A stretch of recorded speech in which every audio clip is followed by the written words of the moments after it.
Good evening. Or should I say, Bruchim Habayim. In our last couple of lectures, we've looked at music by Bach. And we said that Bach, having been born in Eisenach, in central Germany in the area of Saxony, was not only a German Christian composer, but more specifically a Lutheran composer. And of course, being a Lutheran, his works are not in Latin, although he did write some works in Latin, including a cantata, and most famously the B minor Mass. But most of his works are in German. In our second week, we looked at music by Catholic composers. Both Mozart and Beethoven were baptized Catholics. And so their works that we looked at, which included Mozart's C minor Mass and Beethoven's Missa Solemnis, two examples in Latin. By the way, if you want to know how to say Latin in German, it's Lateinisch. Now you can go impress your friends. In our third week, we split the bill. We looked at music by an Italian Catholic, Giuseppe Verdi, or as Victor Borga called him, Joe Green. Giuseppe Verdi, Joe Green.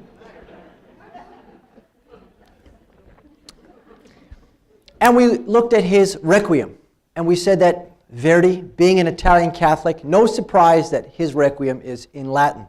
And we looked at the very special features of that Requiem setting, including, and perhaps most importantly, the striking Dies Irae, the days of wrath, on that day when the world will be dissolved in ashes. Not exactly the kind of text you'd read to your children as a sort of, good night text that you might share. That's pretty scary stuff, and we said that the music was dissonant and terrifying in a way that was probably meant intentionally on the part of the composer to convey the terror of standing before the Maker on the Day of Judgment.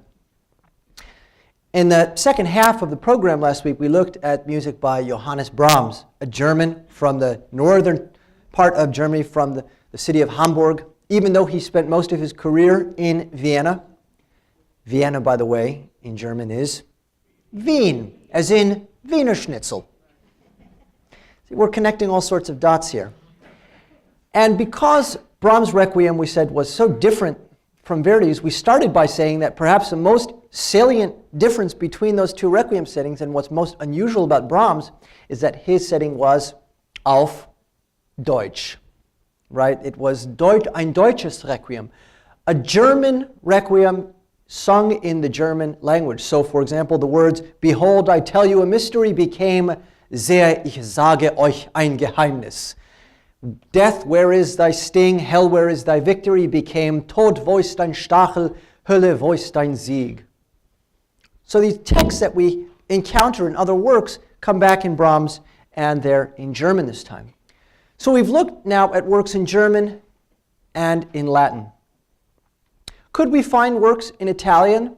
Well, that would be unusual, wouldn't it? And I think we've learned this much about music and faith, that when we talk about Italian composers, and really any Catholic composer, we said in week 2, the convention is write the music and set the words in Latin. So we tend to find works that might be in Latin, in German, or perhaps in English. But today we're going to look at something completely different, because today we're talking about the 20th century, and we're talking about this guy right here, that handsome devil who would have turned 100 this year had he lived that long. Of course, he died in October of 1990, and we're talking about Leonard Bernstein.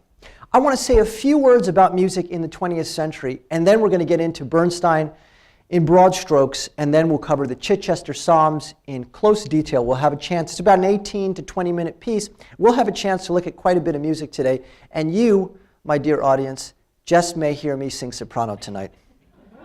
Am I feeling up for it? I don't know. There's a high B flat in here. I don't know if I'm up for that, but I'll try. I'll turn off the mic when I do it, I promise. Music in the 20th century, I think it's fair to say, and most people in this room already know this, polarized audiences tremendously. Not everybody likes music written, say, after 1910 or 1915. What are the reasons why this music is so polarizing? I think that's an important thing to cover before we look at Bernstein. This work, by the way, dates from 1965. I think it's fair to say that on average, music in the 20th century became more dissonant. That's just a fact. Now, what is a dissonance? We've touched on this very lightly, but I'm going to touch a few more keys on the piano and touch on it some more right now, because I think understanding dissonance is a very important part of understanding 20th century music. And if you understand dissonance, it's going to help you as a listener appreciate the works of Bernstein and just about anybody. Because, and we'll start with this, just about every composer uses dissonance. Sometimes I do an experiment with my Music 101 students, and I'll play dissonance and ask them to describe it. So that's dissonance, right? Now, when asked what they think about this kind of sound, a lot of students say, oh, it sounds bad. And that's a very reasonable reaction to have. But I want to start by saying this. Dissonances, it's not really correct to say they sound bad. What you might say instead, which is closer to the mark, is that a dissonance sounds unstable. A dissonant sounds somehow unresolved. Dissonant sounds perhaps a bit more tense. Sometimes musicians, especially singers, when we refer to dissonances, we call them crunchy, because it creates that sort of whir, whir, whir, whir, whir effect. Do you hear that? That's actually a physics phenomenon. When two waves are not quite in sync, but they're pretty close, it creates this sort of throbbing effect. And composers tap into this. Let me give you an example. If I were to play a cadence, say in the key of G major, I might do this. No dissonance is there. It's perfectly, the opposite of dissonance would be consonant. But what if I did this instead?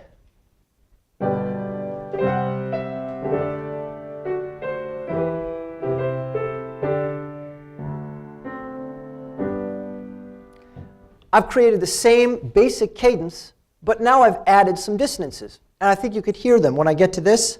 Oh, I think I started here.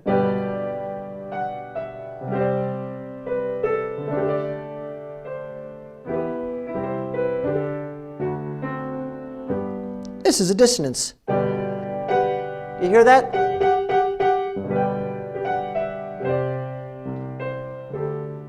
That's a dissonance too. But I think what we might find is that some people, maybe some people in this very room, kind of like that sound. Maybe it adds something, and the music doesn't sound as vanilla, right? It has a little bit of character, a little bit of pepper, you might say, a little bit of spice. So these dissonances are an important part of really any style of music. Beethoven taps into dissonances all the time.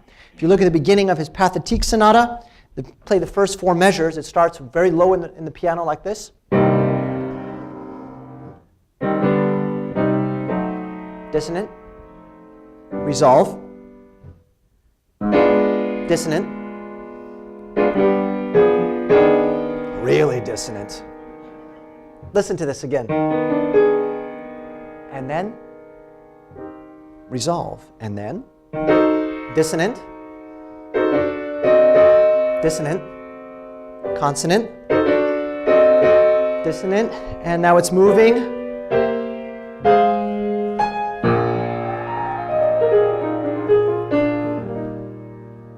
There's something very satisfying about all those dissonances finally resolving after all that tension. Think of it as a kind of musical itch that needs to be scratched. When I think of synchronous, I think of astrophysics. I think of, the ISS and geosynchronous orbit. Sort of. What happens is this. In music, we have 12 tones in an octave. And each relationship between any two tones can be described as what's called an interval. A minor second, a perfect fifth, a major seventh, whatever it is.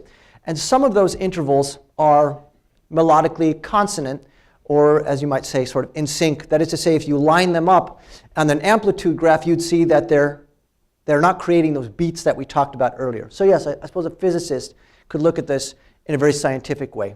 But I think for most listeners, it's a visceral thing. When you hear Beethoven do this,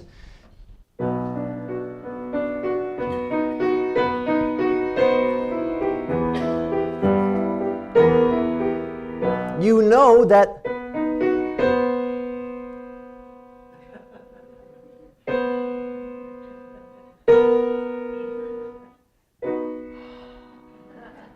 that's wonderful, isn't it?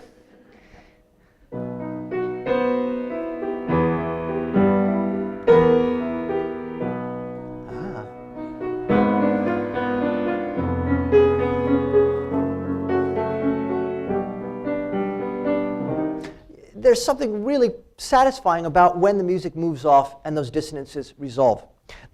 So what's the problem in the 20th century? Well, the problem is, I think some might say, that while dissonance, if we're using a culinary analogy, and I like to cook personally, so I'll use the analogy of spicy quality, right? If the dissonance is the spice that you're adding, whether it's cayenne pepper or ginger or cumin or allspice or some herb, or as the British say, herb, like rosemary or sage, that stuff's great as flavoring. But what happens when it becomes the main dish? What would happen if you tried to eat a spoon of cinnamon? Hey, I've watched that on YouTube. It ain't pretty. Okay? Called the Cinnamon Challenge. Yeah, check it out. If dissonance is the spice, then what happens in the 20th century is that the whole culinary system becomes based not on having, a main dish, a pasta or a protein with spices, but rather spices with a little bit of pasta. In other words, dissonance becomes the main ingredient of music in this period.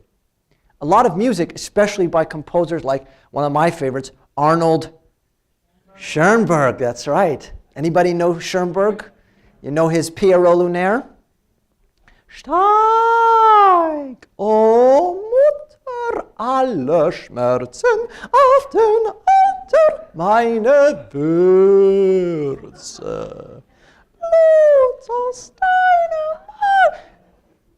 Where is the melody is what many people would ask. And why is there no sense of harmony? Why is there no sense of formal organization? Well, there is, in fact, but it's very difficult to hear it when the dissonance is overwhelming the palate, if you will. Igor Stravinsky is another composer who comes to mind. I think of his ballet from 1913, The Rite of Spring, which of course shocked audiences at the premiere, which took place in May of 1913. In a very hot performance hall in Paris. It was not air conditioning, probably 100 degrees in the room. The dancers, by some accounts, were somewhat clueless because the music was so challenging to dance to. And the main chord that comes to mind when people talk about The Rite of Spring is this sound in the very beginning, where the curtain comes up right after the prelude has played for about 3 minutes. The curtain comes up and we get this. Hey, well, that's not so bad.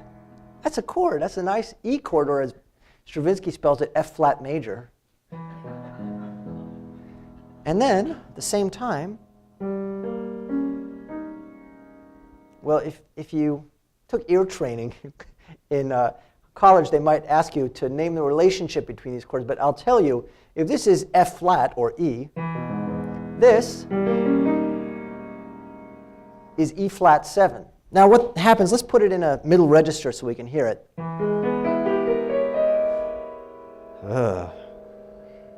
And of course, throw in this tribal rhythm and you get.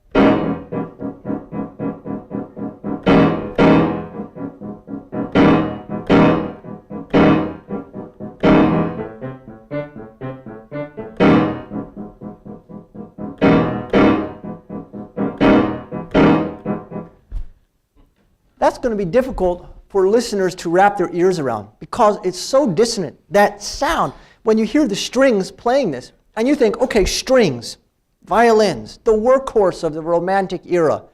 You want to put your melody and you don't know where to put it in the orchestra, put it in the violins. Why not? Stravinsky here turns the string section into the drum section because they're not playing melodies, they're just doing whomp, whomp, whomp, whomp, whomp, whomp, whomp, whomp, whomp, whomp, whomp.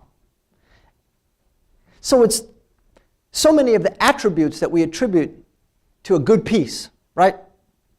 Melody, harmony, consonance, a logical flow, a rhythmic profile that we find accessible, something that we can sort of tap our foot to, out the window. Any sense of lyricism, a melodic contour that's easy to hum, to whistle, to sing, not much. What do you sing there? Bum, bum, bum, bum, bum, bum, bum, bum, bum, bum, bum, bum. Hey, I should write an a cappella arrangement of that. That's an idea. I want to preface this by saying that, personally, I grew to really like dissonance at a certain point, especially in vocal music. In fact, one of my colleagues, a math professor on campus, he calls me Captain Crunch, because crunch in as we said, in a singer's parlance, refers to sort of these chords and notes that have a certain grinding quality to them. In the semester concert we just had a few weeks ago, the chorus sang a piece where towards the end the altos had to sing a D natural against an E flat. And they were kind of holding back a little bit. And I said to them when they were on the risers at the dress rehearsal, I said, oh, let me hear that minor second. I want to hear that clash. And of course they did sing, and it was just about the nicest thing in that set. So I think a certain amount of dissonance, tolerance, if we want to think of it that way, is going to vary from person to person. Mine, probably a little bit higher than the average person. But I think when you really get to it, some of you might be hooked by the dissonances after tonight. I think Bernstein is sort of a great gateway drug into the realm of embracing dissonance. I will say that singing dissonances is very hard. It's very difficult. And one story that comes to mind when I listen to this piece, the Chichester Psalms, takes me back to when I was about 23 years old, and I auditioned for a group in the Boston area called the Cantata Singers. And I was asked, I was told, here's the scale. Now we want you to sing along with it, but sing a whole step away. So that might sound like this.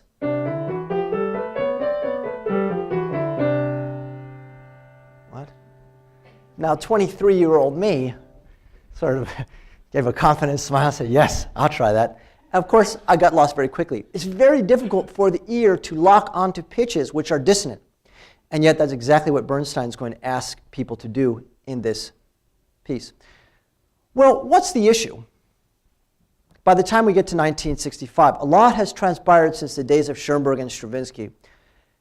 And I think it's fair to say that Leonard Bernstein, now that we're going to get into his biography a little bit, is one of the most, perhaps the most iconic American composer of the 20th century. And there were others in contention, Charles Ives, Aaron Copland. But I think it's fair to say that for many people, Bernstein is synonymous with American music of the 20th century, if for no other reason than for West Side Story. Of course, he wrote other pieces in a whole range of styles. He wrote symphonies. In fact, one of his symphonies, the Third Symphony, might have even fit into this particular lecture series, because for those who know that piece, it's known as the Kaddish Symphony. And the Kaddish Symphony, of course, based on a text which is not in Hebrew, but rather in the language that Jesus spoke, which was Aramaic, yeah. And it's a prayer, it's sort of a meditation for the dead, a prayer for the dead. And it could have fit here. But while the Kaddish Symphony definitely has religious overtones, it's a work, I think, that has been described as, and I think for me as a listener, it teeters on the edge of despair. It's not an easy piece to listen to. And I wanted to end with something a little bit happier. And I think the Chichester Psalms, which was composed, by the way, right after the Kaddish Symphony, it's almost like Bernstein was saying, okay, I've covered one end of the spectrum of faith and the afterlife. Now I'm going to look at something else. And this is what we get. Bernstein was born in Massachusetts, in Lawrence. Anybody been to Lawrence? Yeah. Famously, he was associated with Harvard as a student. He would leave Boston, go all over the place. He had an engagement at the end of the 1940s. He went in 1948, November or October. He was in Israel, which was about 3 months old at that point as a nation. And he conducted there, made many trips to Israel, conducted the Israel Philharmonic many times. Came back, and in 1958, famously was appointed director of all ensembles, New York Philharmonic. That's a big gig for a guy who's 40 years old. I think he was 39 when he got the appointment. So Bruno Walter he's no longer able to do the job. Bernstein, at the age of 40, comes in to direct New York Philharmonic. He would go back and have appointments with Tanglewood. Obviously, Tanglewood, for those who are not familiar, one of the preeminent music festivals in the United States. I would say Tanglewood and Aspen, probably two of the top, although in town we have Carramore not too far from here, a worthy addition to that list. So this is somebody who had conducting appointments with some of the best orchestras on the planet Earth, including the Berlin Philharmonic, the Vienna Philharmonic, New York Philharmonic. Tanglewood, the BSO. He was somebody who kept very busy as a conductor. He was also somebody who kept very busy as an educator. Of course, he's older in this picture, but even here you could tell Bernstein considered a very attractive man with his easygoing manner, his affable personality, and his sort of effortless musicality, was able to connect with audiences. And so he did it in an age when television was becoming a big deal. So we have the Omnibus series, the Young People's Concert series, where he would give these sort of pre-concert lectures, not dissimilar from what we're doing here tonight, actually. And so he's conductor extraordinaire, a revered pedagogue, and also a composer. And with somebody who is this kind of, let's say, triple threat, it's easy for one of those things to fly under the radar. Today we're going to cast a spotlight on the music. We're going to look at the Chichester Psalms from 1965. Let's start with Psalms, right? Here's the score, which I'll be attempting to read.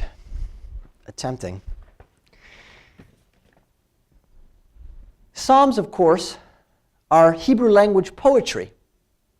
Old Testament, if you will. And many of them are attributed to King David. These are old texts. And of course, being in Hebrew, that presents a certain challenge to the audience as well as to the singers. Because after all, most people don't speak Hebrew. Fortunately for you, I do. אני מדבר עברית, כן. So we'll be looking at some of the text, and I'll try to translate for you in real time as we're listening. And when we watch the video, you'll see the clips I prepared are in fact subtitled. So should be easy to follow along. Bernstein chooses 6 different psalm texts. Now, how many psalms are there total? 150. Very famous number. 150 psalms total. And these psalms run the gamut in terms of the range of expression and ideas that they're conveying. He starts with Psalm 102. And the text here, Ura hanevel vechinor a'ira shachar, is very short, very sweet. Ura comes from the Hebrew word la'ir, to wake up. So it's saying, Ura hanevel vechinor, awake the psaltery and the harp. Chinor sort of sounds like the Hebrew word kinor, which actually means a violin. Here, referring to the harp is how it's usually rendered. A'ira shachar, I will rouse the dawn. Sometimes mistranslated, and by the way, early translations would read something like, I will rise at dawn. That's dumb and wrong. I will rouse the dawn, meaning sort of, I will wake the dawn itself. So here Bernstein starts the piece by having the chorus sing maybe a 30-second clip, and they're singing on the words, Ura hanevel v'kinor, awake the psaltery and harp. Now, what kind of music would you compose if you wanted to frame the words awake? You wanted to stir people out of even the deepest slumber possible. Well, you know where we're going with this, right? What's going to wake us up? Dissonances. Dissonances. So he starts, I'm going to give you the chorus notes. Bass, alto, soprano. Hey, that's not so bad. So that leaves tenors. Poor tenors. Have to come in fortissimo, I think. Yeah, it is. Which means, as I would say to the chorus tenors, no falsetto, guys. No falsetto. In other words, this has to be a full voice, robust note. And what note is it? Poor tenors. It's a high A. Just about the highest part of the choral tenor repertoire. So here's again bass, soprano, alto, tenor. The first thing we hear almost has the sound of a bell that's clanging, which really fits if you think about it, because the text is saying, Ura, wake up. Ura hanivel v'kinor, awake psaltery and harp, I will rouse the dawn. A'ira shachar. And this is what Bernstein does. All right, can I read this? Let's try.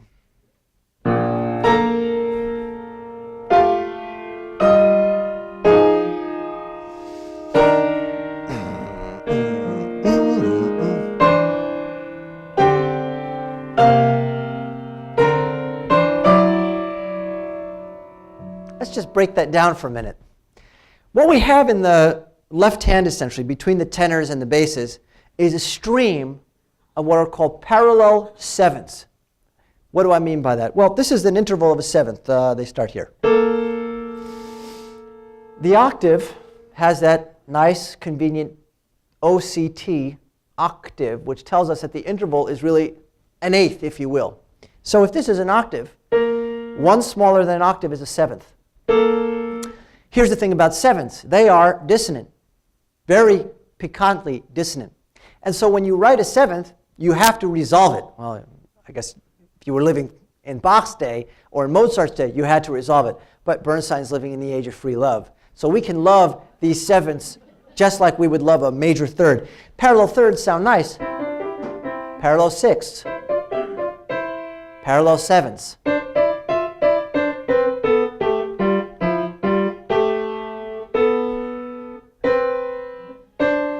See how it doesn't ever sound resolved? No matter how far I go in either direction, it's never going to sound stable. It's always going to have that. So that's number one, is the parallel sevenths here. And the poor tenors again. Sorry.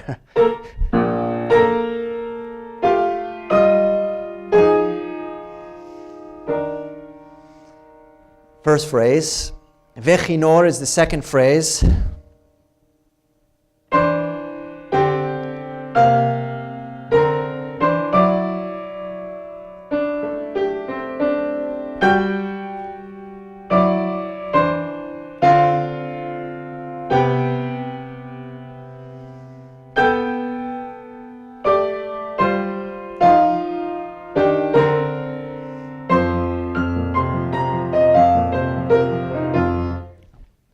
We're going to get to that part in a minute.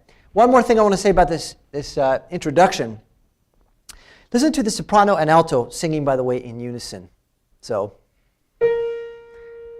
we start on that note. We go down 4, then up 7, down 5, up 1. That's going to be a very important motif throughout the whole piece. Do you hear that? Rolling around with those notes. Not the easiest thing to sing. When the tempo picks up, we get a new psalm text. And here, Psalm 100. Harayu l'Adonai kol haaretz. Ivdu et Adonai besimcha. Hu asanu, hu velo anachnu. Praise the Lord with great gladness. Make a merry noise is sometimes how it's translated. Well, what does a merry noise sound like? Aren't those things to some degree kind of incompatible? Merry suggests that something is pleasant and instills great joy, and noise, well, is noise. So what's going to happen here? I think to convey the idea of a merry noise, what Bernstein does is he's going to have the chorus and the orchestra playing and singing in a very unusual time signature. Let's see if you can pick it out. So here's the, and then the basses come in.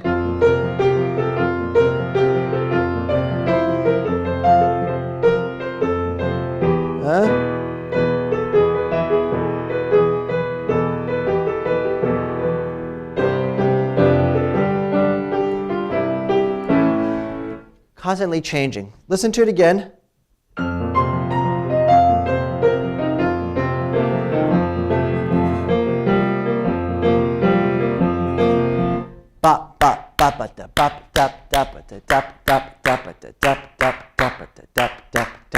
Well, most music is not going to match this time signature because most music, and I mean the vast majority, probably everything that you'll hear in a given day, unless you listen to Rush or Dream Theater or something like that, or Stravinsky or Copland or Bernstein, most music that we listen to is either counted in 4 or counted in 3. Here we have something that's counted in 7. 7, 1, 2, 1, 2, 1, 2, 3, 1, 2, 1, 2, 1, 2, 3, 1, 2, 1. 7 is a time signature that's going to leave people feeling rather sort of off balance because it's asymmetrical, right? You have 4 plus 3. I'll tell you a brief anecdote. When I was about 27, I had a roommate from college who called me up. He said, he was getting married. He said, Julie and I were wondering, can you play piano at our wedding. Okay. Want me to play piano? Sure. What do you want me to play? Can you please play Paco Bell's Canon? Okay. Yeah, I could play Paco Bell's Canon. So at the rehearsal, I thought, let's do something a little bit unusual. And I played it like this.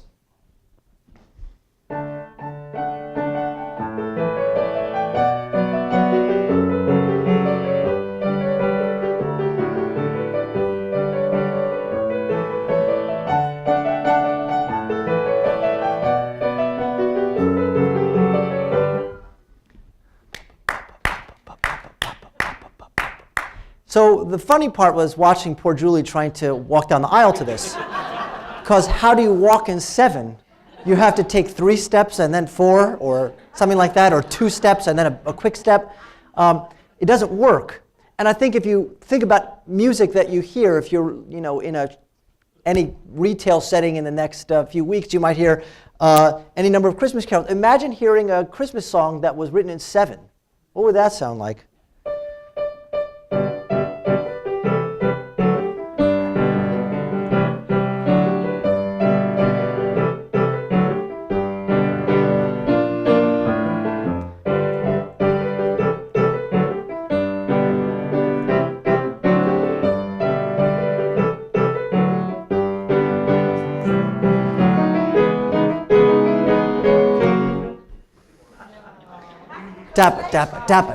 Thank you, yeah.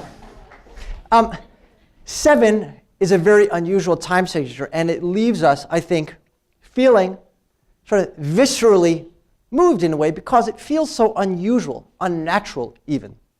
But it's very effective because, again, the text here says, Hareul Adonai kol haaretz, ivdu et Adonai besimcha. Worship the Lord with great gladness, make a merry noise. And it ends with this great line which Bernstein sets with deliberate care. It says, Ki tov Adonai le'olam chazdo. For the Lord, His mercy is great forever and ever. And what Bernstein's going to do is he's going to have the sopranos starting, I think, here. Something like this. Let's see.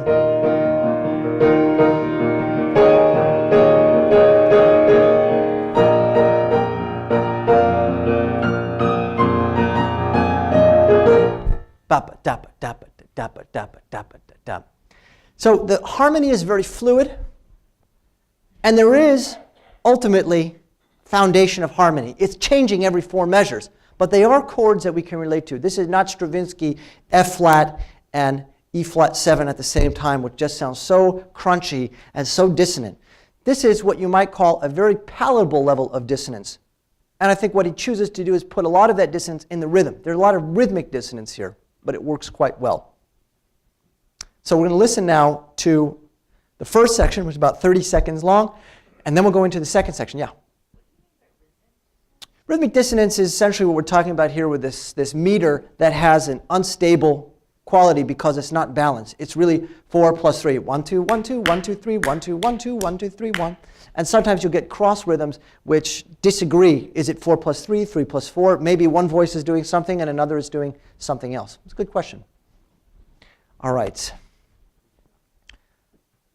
So that's where I got my picture from, by the way. If you want to see good pictures of Bernstein, here he is. He lived until he was 72, which is kind of a minor miracle in a way because he smoked so much. Bernstein smoked, they say, as much as Dwight Eisenhower. What does that mean? Well, he smoked 4 packs a day is the number that's usually given.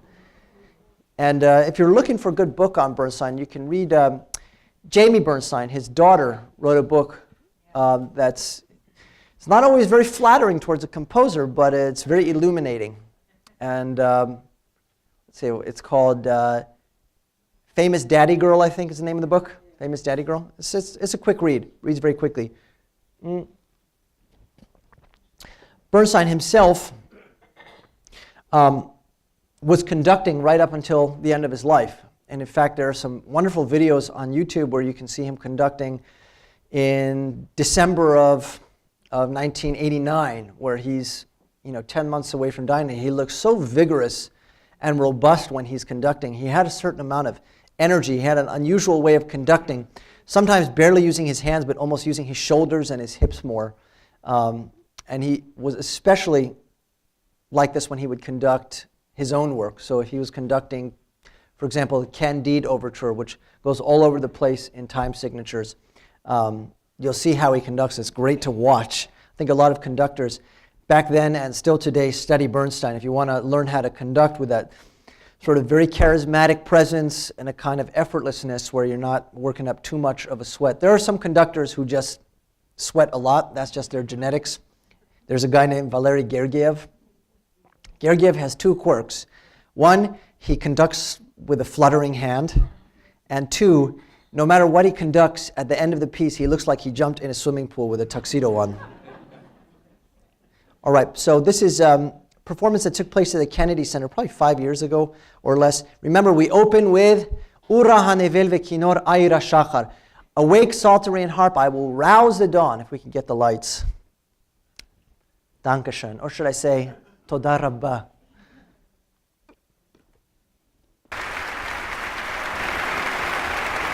This piece is written, by the way, for a chorus with one soloist. And you'll notice the soloist here is dressed like Copernicus. And it's supposed to be a 10-year-old boy.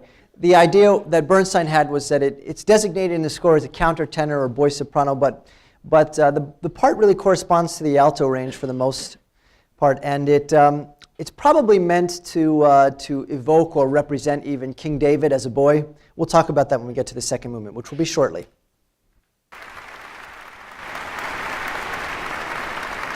All right, prepare yourselves for a clang at the beginning. Okay.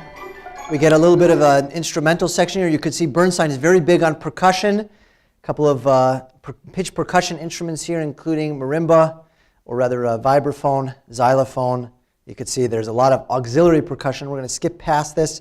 We get a little bit of a solo section where the chorus is going to sing on the words Ki tov Adonai le'olam chasdo, a very famous phrase, because the Lord is good and his mercy is everlasting.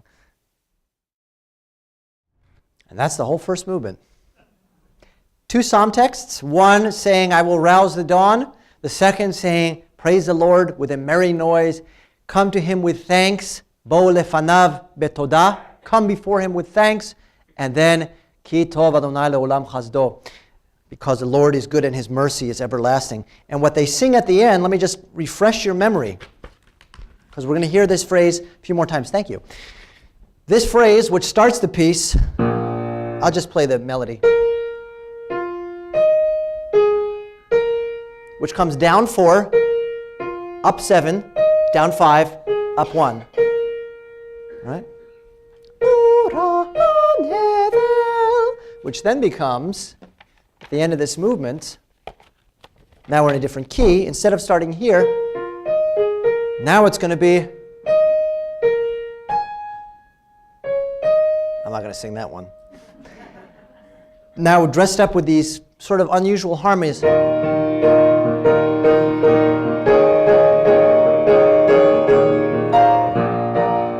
Resolving there. Bernstein himself was said to have said that this piece was the most B-flattish piece he ever wrote. In other words, like it's in a key, but only sort of. But it really is in B-flat. It starts on that B-flat. But again, the tenors disagree. The tenors say, no, it's not B-flat, it's A. And so this idea of the seventh. 7, if you're wondering, is it a coincidence? Why did he choose 7? I think you could make the case that he did so because 7 is a very important number in Judaism, right? The 7th day, we rest. Sabbath, Shabbat. When a bride and groom get married, the bride circles 7 times. Most Jewish holidays last for 7 days, at least in Israel. Here, we have this weird thing where we add a day because the idea is that because when you're in the galut, or in the diaspora, in the exile, you're outside of Israel. So really when it's day over there, it's night over here. So when does it start for us living outside of Israel? So we really 8, but that's a modern contrivance. Really 7 is the sacred number. Passover is 7 days, for example. Shavuot, 7 days. So 7 is a very important sacred number in Judaism. And my guess is that Bernstein chose the number 7 here as the sort of foundational core musical attribute for this piece because of its significance in Judaism. All right, we're going to go into the second movement, and we're... Yeah, it's a good question. Why does it have this weird title, Chichester Psalms? After all, what does Chichester have to do with Judaism? And the answer is absolutely nothing. Actually, something, I guess we could draw a dotted line. Bernstein was, by 1965, an internationally known figure, and he was asked to compose a setting of psalm texts for a particular music festival, which is, I think it's called the Southern Cathedrals Music Festival in Lower England. And it's Salisbury and, I'm not sure, Sussex, Chichester. And they, the British, one thing that one would learn about them when you study music is that on a sort of sociological level, British people tend to really love choral music. They love to sing. Examples, we often say that Handel's Messiah is the first piece to have been written that was performed in every successive year since it was written. In other words, it was never lost to history. It was never neglected, never collected dust on the shelves of some collector or some aristocrat or some library. It was always living music because the British loved Handel, they loved Messiah, they loved Israel and Egypt and Judith Maccabeus and all those other oratorios, those mostly Old Testament oratorios. So there's something about English culture that really elevates choral music, and they have these music festivals which tend to emphasize vocal music. So he was asked to write a setting of psalms for this particular festival, which was going to take place, the concert was going to take place in Chichester, in the cathedral there, Chichester Cathedral in Sussex. And that's the story of this particular piece. That's why it's called the Chichester Psalms. It is named after Chichester in England, and that doesn't have anything to do with Judaism. People say that, well, maybe Bernstein was trying to send a message of peace and hope and coexistence, sort of like John Paul II had World Peace Day, I think in 1986 or something like that. And he invited all these people. Where did he invite them to? Assisi, right, to the home of St. Francis, who was, of the mendicants, perhaps the most revered and celebrated for his outreach and tolerance and open arm welcoming. So I think Bernstein was trying to tap into that here. One thing that's unusual about the piece, of course, is that he writes it in Hebrew. He doesn't translate the Psalms. The Psalms can be translated, obviously, into any language you want. Bach worked quite a bit with Psalms. In fact, next semester, the chorus at MBCC is going to be singing Bach's Cantata 131, which in German is Aus der Tiefe rufe ich Herr zu dir.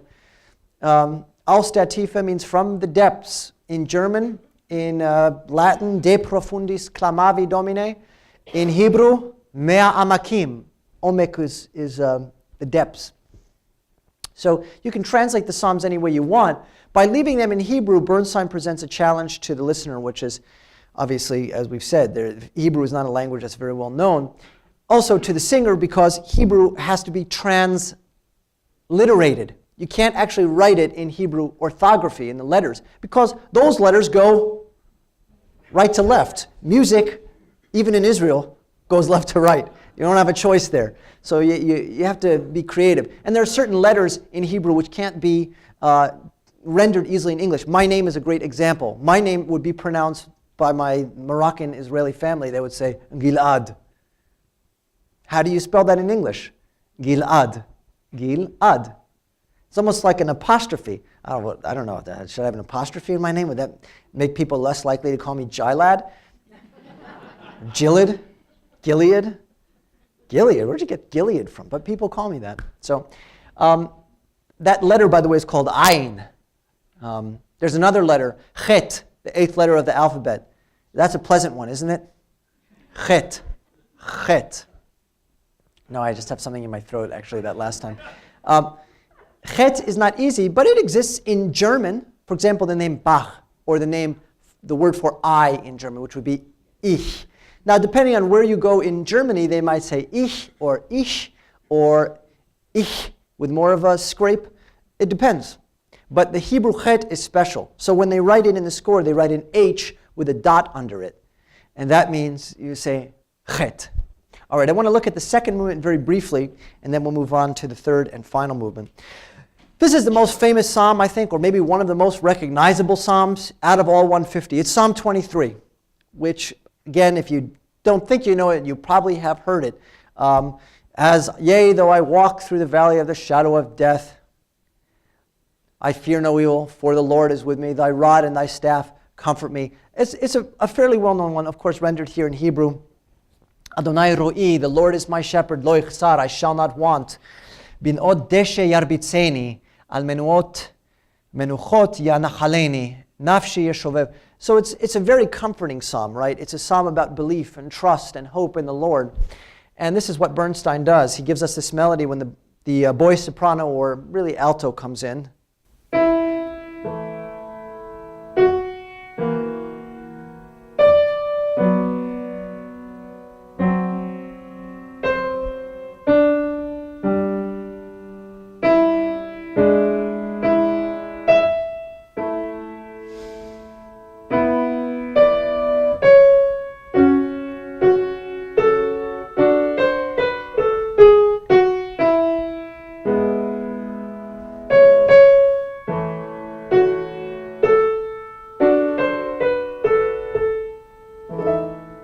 That's the chord, and then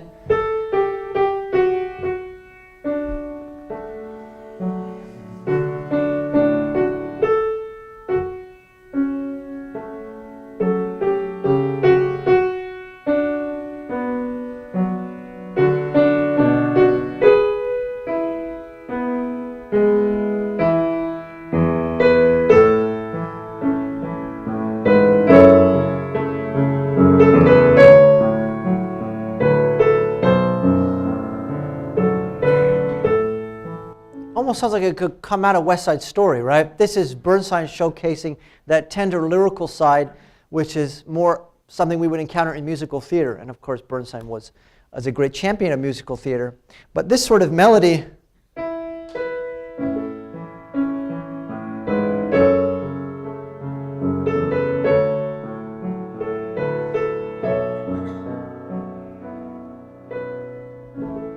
is quite nice.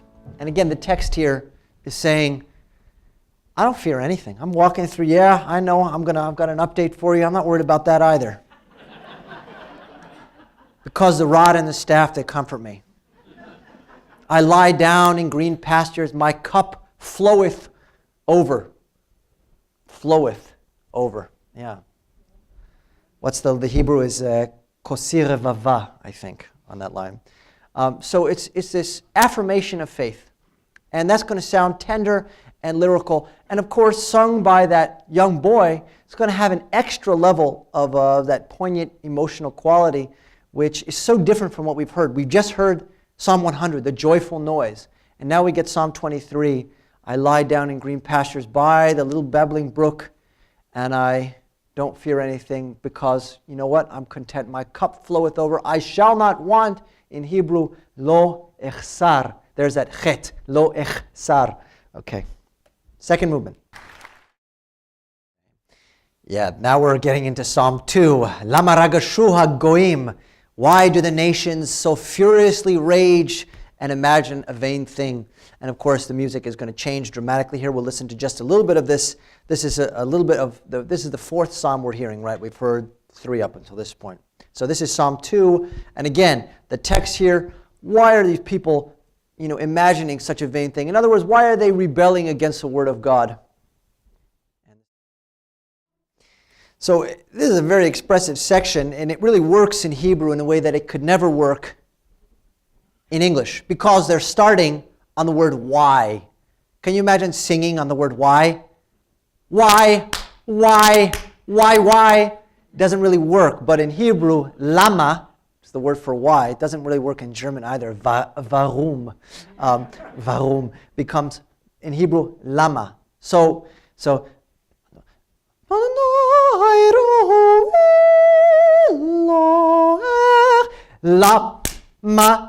lama really works. Again, in Hebrew, there are certain phonetic advantages here, and we see that in the setting of Psalm 2. I see that we're close to 8 o'clock, so I'm going to skip to the end of the piece, and it's a setting of Psalm 133, and I'll say a few words about it as we wrap up this program and wrap up this lecture series. Psalm 133, this section we're going to hear is very short, but it's a very famous text in Hebrew. You may have heard me, I mentioned it at the end of last week's program. And I'm going to play it for you because what Bernstein chooses to do with this text is very unusual. By the way, some of you may be wondering, is it Bernstein, Bernstein? I've heard Bernstein.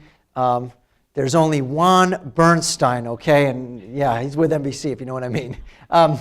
The thing about it is, you can call him Ludwig Bernstein if you want, but I can tell you how he pronounced it, which is Bernstein. So if you've been hearing Bernstein all your life, if you heard professors or radio commentators say Bernstein, they're wrong. Or at least they're coming up with their own interpretation. Okay? Though we should probably pronounce it the way his family pronounces it, and that would be Bernstein. So in this last section, we get an a cappella, and it's the only a cappella section in the whole piece. This would be a fun thing to do with our a cappella ensemble, wouldn't it? It's not easy to sing. Why? Because, what do we get one more time? Dissonance.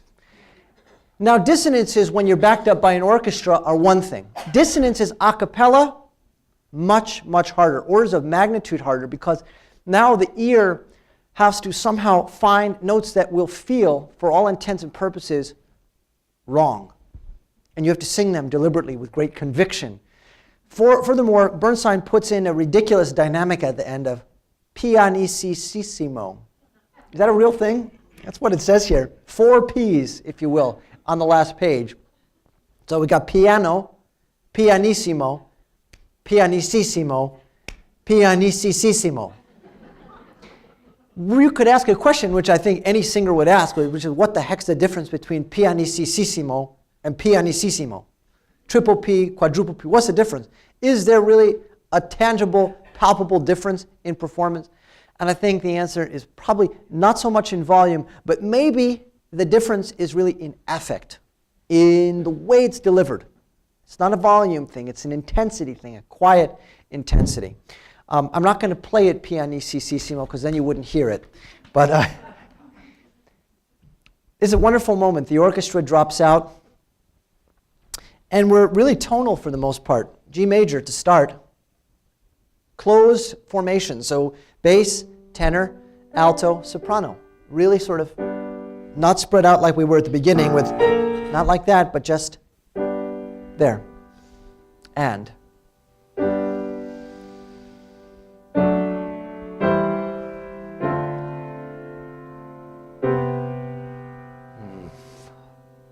Doesn't even need to resolve. I'll just take that and bottle it up, and I'll be happy with that on its own. Where does the tune come from?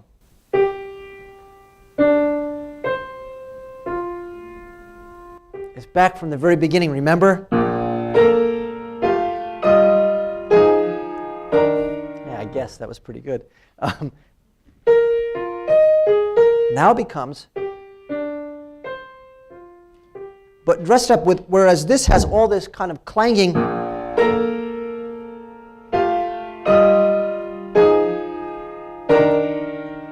There is a certain amount of emphasis there because it's emphasized by percussion instruments, cymbals, and the like, that are giving it this sort of rousing quality because the text is saying, I will rouse the dawn.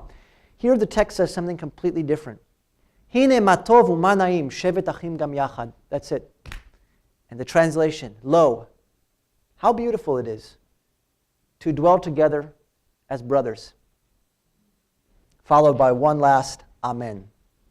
So here it again, hine matov.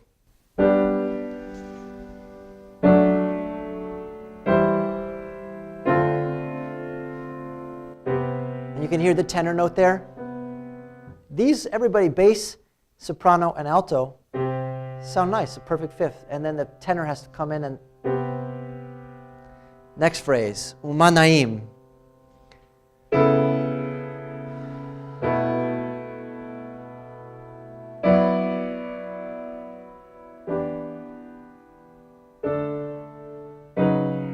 Now it's the bass that has the funky note. Do you hear the chord in the upper 3 voices? Nice, bass. Oh,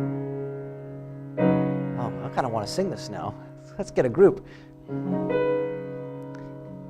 Shevet Achim, sitting together as brothers in this text. Do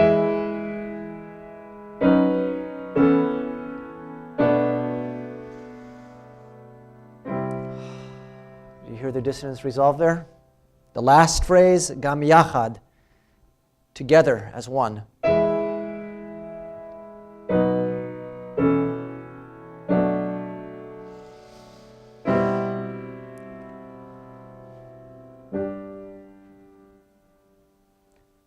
Now they all sing Amen in unison. And while that's going on, you'll hear this.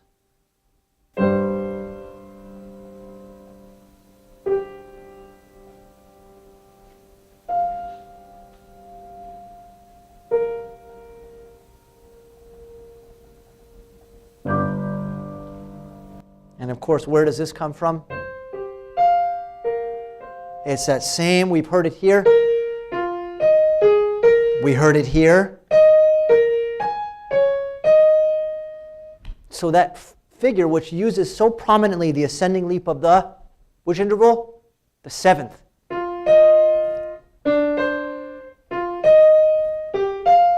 Is so prominent here in a way that I can't think of any other piece in any repertoire using it. Let's listen to the last psalm setting, and then we had a restart. Well, you might be stuck with just the piano version while this boots up. Maybe what we'll do is we'll take some questions. Right, yeah, good question. How hard is it for a chorus to sing in Hebrew? Hey, maybe we should find out next semester, huh? Well, no, we're already doing Bach. I would say that it's difficult. It's very hard. Because the thing is, even if you're singing the right phonemes, it's not going to necessarily make sense. Some people will not even know where the words break, right? It will just be a succession of syllables, phonemes, and it won't mean anything. And that's, I think, something different than, say, Italian or German, where at least you will have a sense of where the word ends, and you can, well, German, I shouldn't say that, because in German you get words like Gesamtkunstwerk, or Hochgeschwindig Begrenzung, which, by the way, just means speed limit. Yeah. But why say speed limit when you can say Hochgeschwindig Begrenzung? Right? Look at that, they're back. Okay. Oh, perfect timing. Okay. So we'll take some more questions, but let's listen to the end here. And again, you'll notice the very distinctive sound of a cappella music being done when the orchestra drops out. And I think it should be... Okay. So I think this was at the Kennedy Center about 5 years ago, maybe. So, yes, question, sir. Yeah. Jackson Pollock, for example. Yeah. Great question. Question is, why dissonance? Why, if dissonance is off-putting to the average listener, and many composers were aware of this, by the way, why did they do it? Why did they use so much of it? I think the answer can be seen in a variety of quotes that we can find from different artists from the period. I'll use two. One is from Aaron Copland. Copland went to study in France, came back, was asked, Aaron, what'd you learn over in France? And he said, I learned that they scared everybody out of the concert halls. Miles Davis, another one. Miles Davis wrote in 1959, goes into the studio. By the way, you'll hear me talk about Miles in March because I'll be back, I'm glad to say, at the Darien Library for another 4-part lecture series. And it'll be on jazz. So if jazz is something that you want to know more about, and if you're like, jazz, I don't like jazz, come hang out with us 4 weeks and then talk to me. And we'll see how you're feeling about it. Miles was asked, in 1959 he writes and is involved in the best-selling jazz record of all time, Kinda Blue.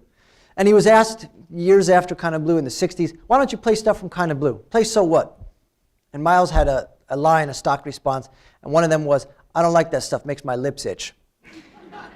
And what he was getting to was the fact that he thought that a musician had to evolve and music had to evolve too. You can't just play the old stuff. So maybe the answer to your question, why did they write with so much dissonance, is that they felt that everything that could be said in tonal, stable, consonant music that's in a key and resolves exactly as you anticipate, that sort of Mozartian quality of elegant, balanced music, it's already been done.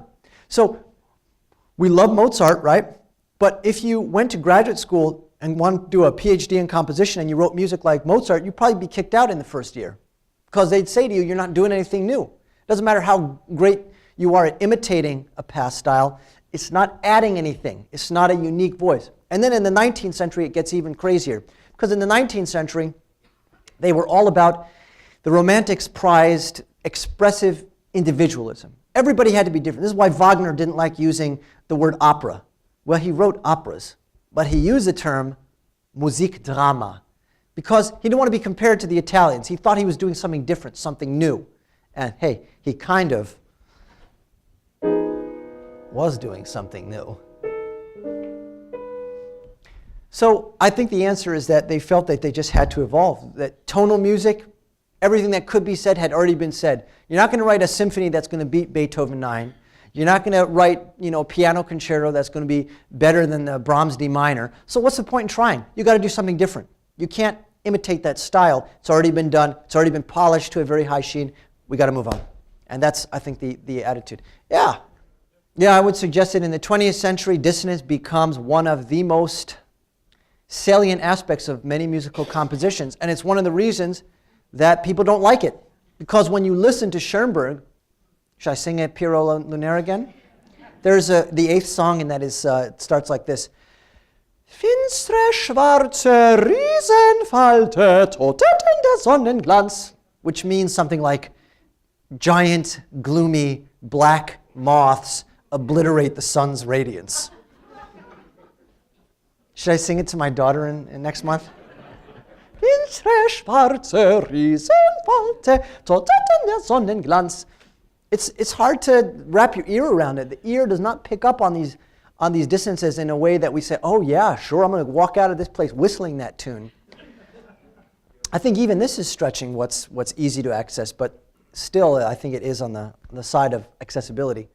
Sure, so West Side Story, the question is compare this to the language, the musical language of West Side Story. Well, I'll give you one example. There are many, but I'll take one example, maybe two examples. So first is the idea of using unusual rhythms. Rhythm as sort of propelling force that drives the music. In the first movement, when that 7/4, Hareyu ladonai kol haaretz hu asanu hu velo anachnu, is really part of West Side Story to a large degree as well. Think about one of the most iconic examples of the hemiola in I Wanna Live in America. Banana, banana, bam, bam, bam, banana, banana, bam, bam, bam, ba-da-da, 1, 2, 3, 1, 2, 3, 1, 2, 1, 2, 1, 2, 1, 2, 3, 1, 2, 3, 1. So this idea of using rhythm as the engine of the piece. Another one would be something like, if you look just at the interval of the 7th, right? Bam, bam. Think of the song, there's a place for us. There's a, right? If you were to map it, there's the 7th for you, just like you have in, just there as well. So the ascending 7th, the rhythms, those are two things that come to mind. Yes, noch andere Fragen. Or should I say, יש יותר שאלות. Are there any more questions? Well, we're here, and of course, Bernstein, as we said at the beginning of the program, would have turned 100. So he's gotten, I think, a lot of spotlight in the last year, especially, but especially in the summer because Tanglewood did a big feature on his music. And I think that the Chichester Psalms are probably not as well known as Candide or West Side Story. So I'm glad we had a chance to cover it tonight. And who knows, maybe we will sing, or we'll just sing the last Psalm setting because it's so pretty. I mean, those dissonances, you arrive on it and they don't go anywhere. They don't resolve. And somehow, we're not bothered by it in the least. And that right there is a real accomplishment, to present an audience with music which lands on a chord like this one in the very first phrase, Hine Matov.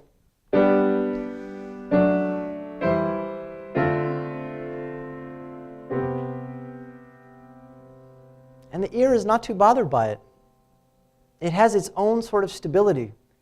And maybe that's one of the great achievements of this piece, is that it's able to take really fundamentally a musical principle, the concept of major sevenths and minor sevenths and dissonant intervals, and turn them from chaotic and dissonant and unstable to something that is actually very palatable, very enjoyable, and very poignant in a way. I think that last psalm setting is incredibly poignant and hair-raising. When they get to that final unison, all of that pandiatonic harmony converges on just the note G. And then we hear that theme one more time. Bum, ba, ba, bum, ba. It's wonderful. And it's totally novel. It's a very unique approach to writing liturgical music. So in sum, you might think that somehow music and faith in the 20th century are incompatible on some level. Because, after all, it's an era of great dissonance. And dissonance seems to be incompatible with what we talked about in week 1. Remember, we said that Bach's objective in writing music was SDG, Soli Deo Gloria. How can you praise the Lord and magnify His name if the music is crunchy, as I like to say? And I think Bernstein shows us exactly how to do it in a very unusual piece in Hebrew, written for a choral festival to be taking place at a cathedral in southern England. That doesn't sum up music in the 20th century. I don't know what does. So you've been an awesome audience, as always.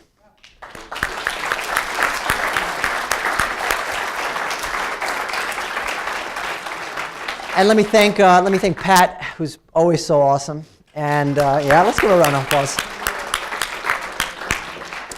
And I look forward to seeing everybody in March for 4 lectures on jazz. And then I'll be back, by the way, we're confirmed I'll be back next July as well. So don't make any vacation plans in July.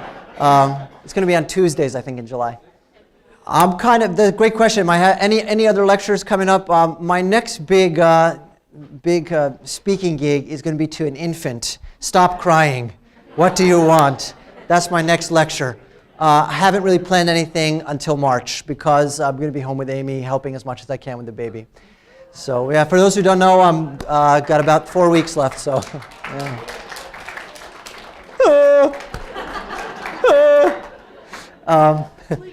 yeah. Sleep now. All right, I'll see everybody in March.